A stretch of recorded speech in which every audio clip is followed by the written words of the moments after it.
Sophie Durocher. Divertissante. Elle sait comment se donner en spectacle pour vous offrir la meilleure représentation. Alors, on continue cette discussion absolument passionnante sur notre rapport assez étrange avec la philanthropie, avec l'argent, avec le succès, avec la réussite. J'ai à ma droite toujours Isabelle Gauvin, qui est elle-même entrepreneur et qui est aussi l'épouse de Luc Poirier. J'ai à ma gauche Marc Boilard, qui est chroniqueur. Bonjour. Et qui Bonjour, va Isabelle. participer dans quelques instants à un débat. Et se joint à nous en direct de l'étranger, je dirais pas où, Stéphanie Bélanger. Bonjour, Stéphanie. Bonjour, bonjour.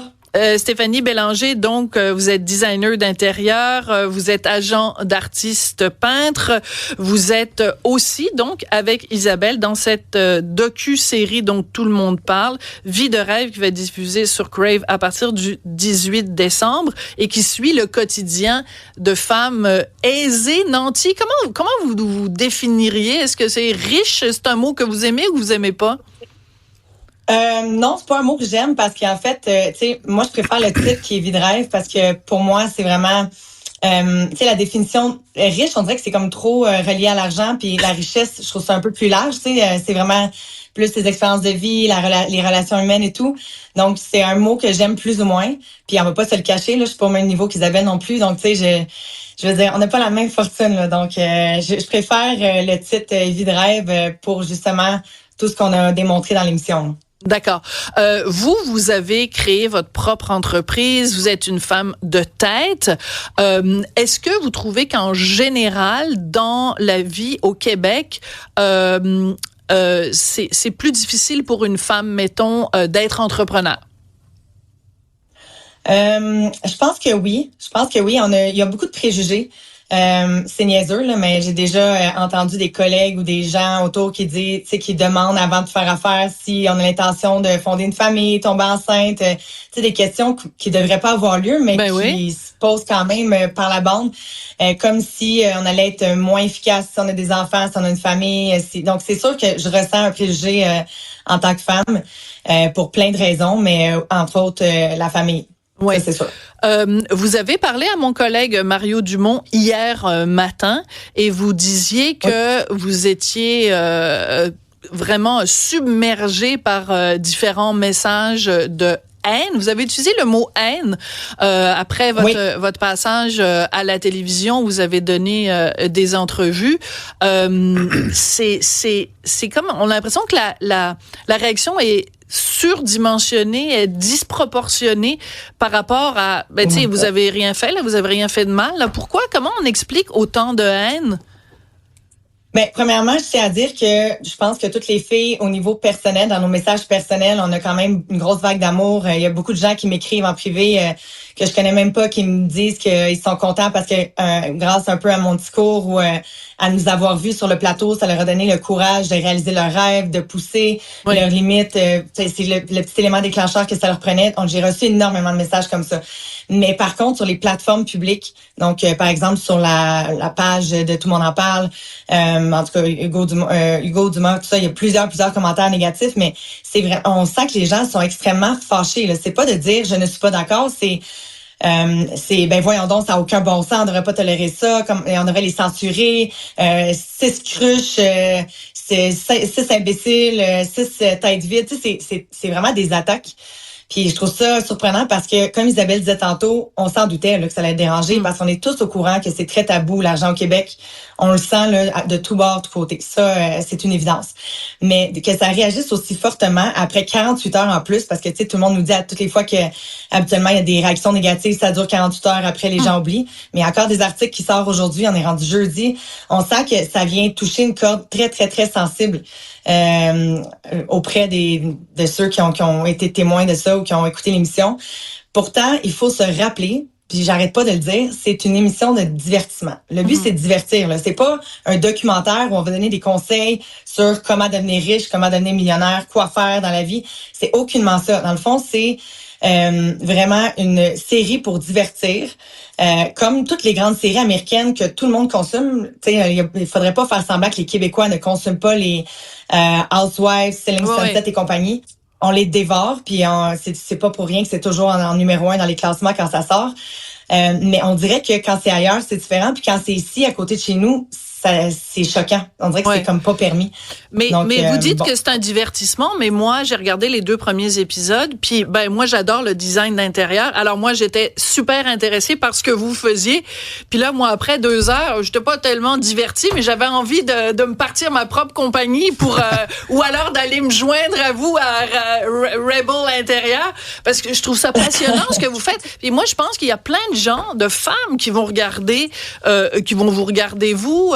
Stéphanie, qui vont vous regarder, Isabelle, parce que vous aussi, vous investissez dans une compagnie, puis qui vont se dire, si ces filles-là le font, puis qu'elles réussissent, moi aussi, je suis capable.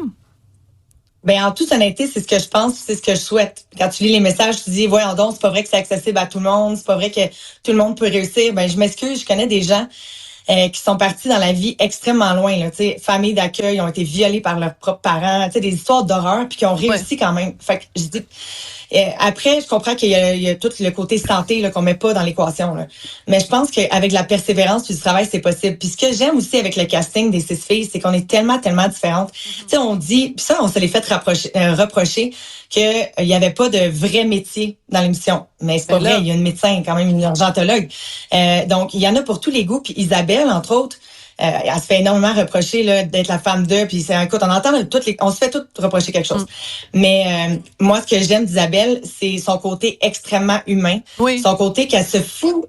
Vous allez voir l'émission qu'on réalise qu'elle se fout de l'argent dans le sens que oui, elle aime les belles choses, elle aime les sacs à main, tout ça, mais on le sent. On sent que si ça part tout demain matin, elle va se relever, elle va faire autre chose, elle va pas rester dans son coin à pleurer, puis elle va trouver des solutions. Puis elle est tellement familiale, elle est tellement proche de sa famille, puis elle est tellement simple parce qu'elle a pas 5 employés, elle a pas 3 nounous, puis 2 femmes de ménage, puis une cuisinière à temps plein. Puis c'est ça qui est beau aussi. Puis c'est ce que j'espère que les gens vont retenir, de voir que ces 6 femmes-là sont accessibles, puis qu'on se prend pas pour d'autres, puis on n'est pas en train de...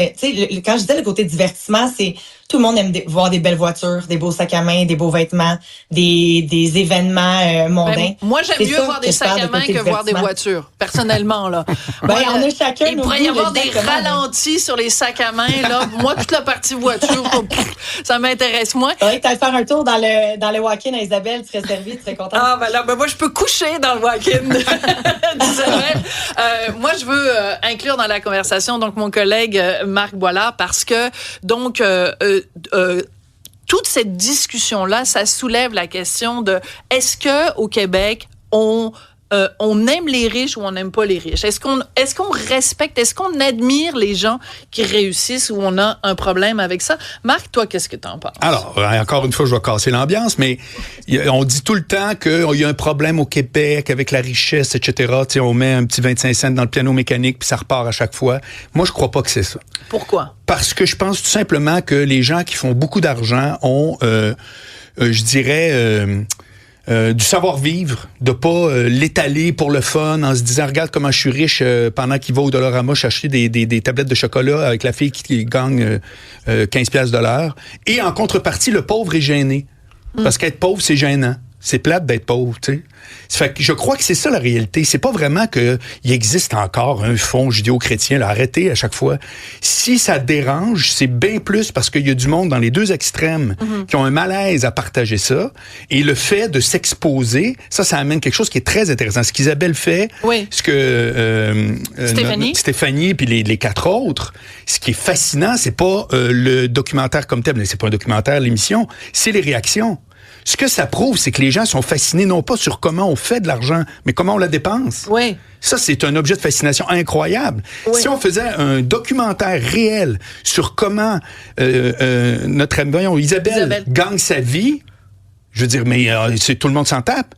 À partir du moment où elle dit, je vais vous montrer comment je la dépense, c'est là que c'est intéressant. Ouais, mais en même temps, Isabelle, ce que moi j'aime de votre discours, c'est que vous dites, dans le fond, l'argent, ça veut rien dire. C'est que l'argent, c'est le symbole du fait qu'on a réussi. Oui. Et les gens ont un problème avec la réussite. Pourquoi? Parce qu'au Québec, on préfère les gens qui sont des victimes, des gens qui ont des échecs. Ben, c'est souvent comme ça. Là. Les gens qui font un petit peu plus pitié, Moi, je peux juste souligner une chose par rapport à ça. Attends, parce que je veux juste... non, mais ça, donc, on aime les gens qui font pitié au Québec. Ben, on aime ça, D'après c'est vous. sûr. On regarde des fois dans les téléréalités un participant qui fait un peu pitié, qui a eu le cancer, qui aussi, peu importe c'est quoi, mais il va avoir beaucoup plus de sympathie. De sympathie. Puis là, je suis pas d'accord. Stéphanie, Là, oui. je suis pas d'accord avec le fait qu'on n'a pas de problème au Québec, là, je vais vous le dire, là, c'est que dites-moi pas que vous avez jamais entendu ça, là, dans vos proches ou les gens autour de vous, quand on voit quelqu'un qui réussit, le 3/4 du temps, la réponse, c'est, de la part des autres, ça doit être un crosseur. Il y a dû Mais se c'est pas faire vrai, quelque mais je suis chose pas d'accord. de mal qu'on sait pas. Je suis pas d'accord, Isabelle. Ben, mon Non, Dieu. ça, c'est j'ai le piano jamais mécanique. entendu quelqu'un. Non, j'ai jamais entendu quelqu'un regarder quelqu'un arriver en grosse voiture puis dire waouh, je me demande qu'est-ce qu'il fait dans la vie, il a dû travailler fort. C'est jamais ça. Mais c'est tout le temps jamais ça. Je n'entends que ça.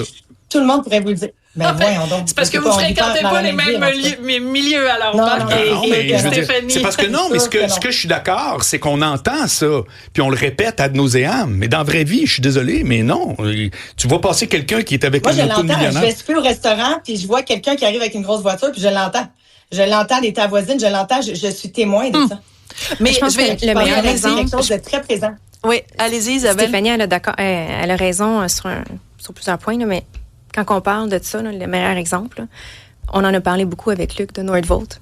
Oui. Bon, il a fait un deal, 450 millions, peu importe. Il a vendu le terrain sur lequel il a eu le fer, il l'a acheté, mais là, après, l'histoire a s'est déformée là, parce que le gouvernement a décidé par la suite, quand la transaction était terminée, de financer Nordvolt. Ben là, c'est nous autres qui avions vendu au gouvernement. Puis là, l'histoire a s'est déformée. On n'a jamais dealé avec le gouvernement. Mais là, tout d'un coup, Luc, c'est un crosseur. Luc, voyons donc. Oui, mais là, tu rentres la variable gouvernement, Isabelle. Ça fait que là, à ce moment-là, il y a tout le temps des gazés dans les tuyaux d'égout de Twitter. Même si tu fais bien les choses, en bout de ligne, tu vas te refaire reprocher. Oui, il y a une partie de ça. Je suis bien d'accord. Je comprends le point de Stéphanie parce qu'on le vit aussi. Plein de commentaires en ce moment. Oui.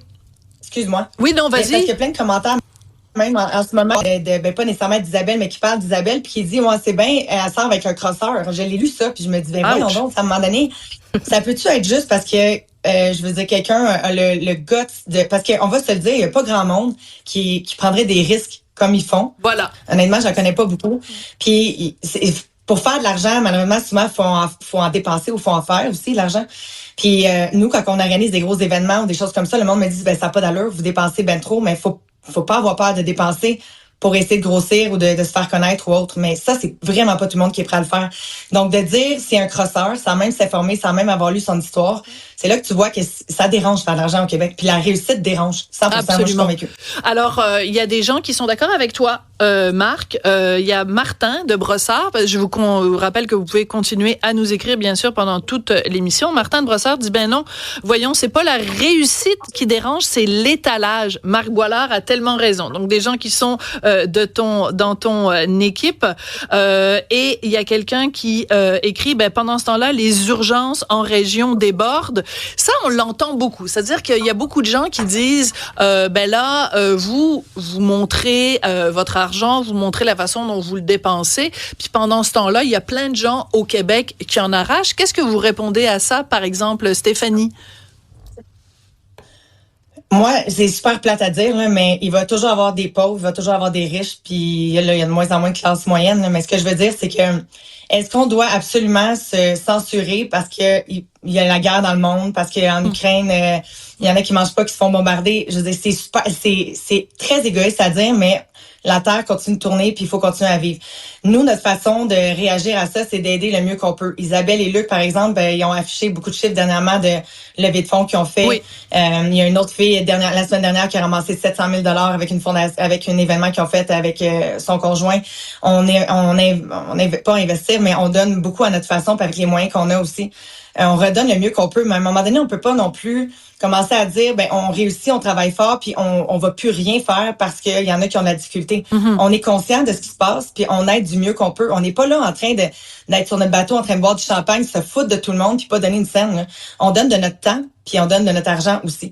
Fait que, si je peux rajouter quelque chose, Stéphanie et Isabelle et Marc, c'est que plus on fait d'argent, normalement, plus aussi on en redonne juste parce que il y a l'impôt qui passe par là. Oui.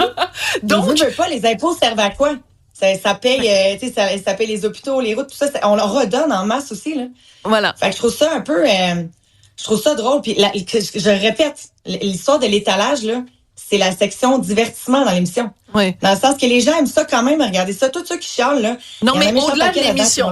Oui, Stéphanie, au-delà de l'émission, parce que il y a l'émission, c'est une chose, mais il y a de façon générale dans la société québécoise, quand on va aux États-Unis, en Europe c'est différent, mais quand on va aux États-Unis, les gens qui font de l'argent n'ont aucun complexe à le montrer, parce que c'est une valeur qui est courante et qui fait partie de l'ADN américain. Alors que chez nous, moi, c'est mon impression, en tout cas, ça fait pas partie de notre ADN, parce que ça fait pas si longtemps que ça qu'il y a un Québec Inc.